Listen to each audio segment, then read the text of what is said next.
Je suis Émilie Lingquang, je suis bénévole dans l'association Le Café d'Au Moon, qui possède un tiers-lieu. Du coup, un tiers-lieu, c'est vraiment un endroit dans lequel les gens peuvent avoir envie de se retrouver et de créer du lien. Dans un premier temps, en fait, depuis 2019, l'association, c'est surtout un collectif.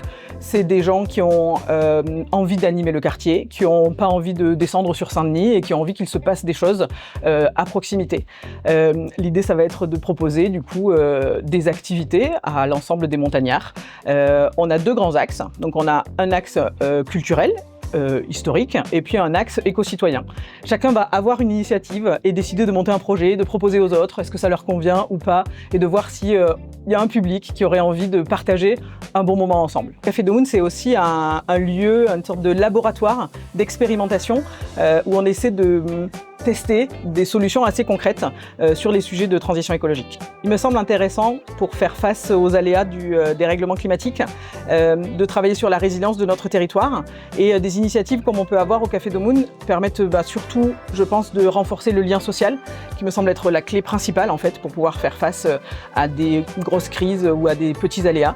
Le fait de permettre aux gens de comprendre qu'ils sont acteurs, qu'ils peuvent être acteurs et qu'ils peuvent faire des choses, ça me semble vraiment primordial aujourd'hui. On est dans une société où on nous a rendus un peu passifs et où les gens subissent beaucoup la société et ce qu'il s'y passe.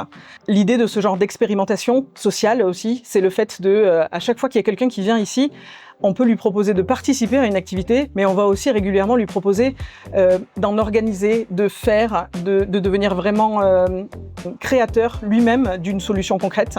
Donc ça va pouvoir passer par apprendre à réparer soi-même un objet, apprendre à fabriquer avec des choses qu'on a autour de nous, apprendre à demander à quelqu'un un service, à proposer à des gens de faire ensemble, parce que c'est plus facile quand on fait ensemble que quand on fait tout seul. Et surtout avoir un endroit, une structure, quelque chose de solide auquel on peut se raccrocher. Parce que parfois, quand on veut agir et qu'on se sent tout seul, on a l'impression que les actions qu'on fait, elles sont trop petites.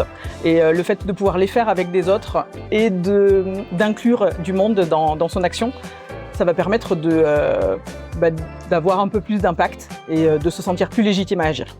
On se rend compte, au bout de quelques années de pratique, que si on propose par exemple un atelier de sensibilisation pour mieux comprendre les enjeux du dérèglement climatique, on va avoir des gens qui sont déjà un peu initiés, qui vont venir, et c'est très bien parce que ça va leur permettre d'avoir le discours approprié, mais on va pas toucher le grand public. Du coup là on est en train d'expérimenter d'autres modèles pour essayer de voir comment on peut attirer vraiment le grand public sur nos actions. Et donc cette année on veut proposer des événements où on va communiquer comme si c'était des événements commerciaux, où les gens vont venir pour acheter quelque chose.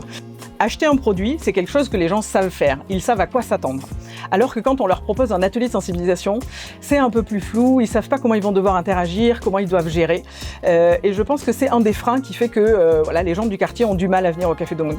Alors que si on leur propose un marché pays, une brocante, ils vont pouvoir venir assez naturellement, juste hop, un petit porte-monnaie dans la main, on vient acheter un livre, acheter un produit, et qu'une fois qu'ils sont là, on va pouvoir leur proposer autre chose.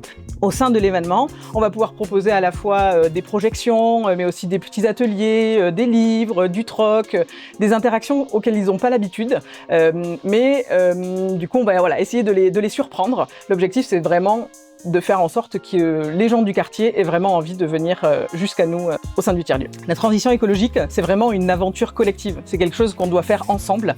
C'est plein d'individus qui doivent se mettre ensemble pour travailler collectivement et faire en sorte d'inventer un nouveau monde. Ce n'est pas que de la privation, c'est pas faire moins de kilomètres en voiture, c'est pas manger moins de viande et c'est pas consommer moins, c'est mettre plus de liens à l'autre, faire plus de rencontres, faire plus ensemble. L'idée, c'est de donner de l'élan et de permettre à chacun de se sentir acteur et d'avoir envie de faire ensemble pour inventer la nouvelle société de demain.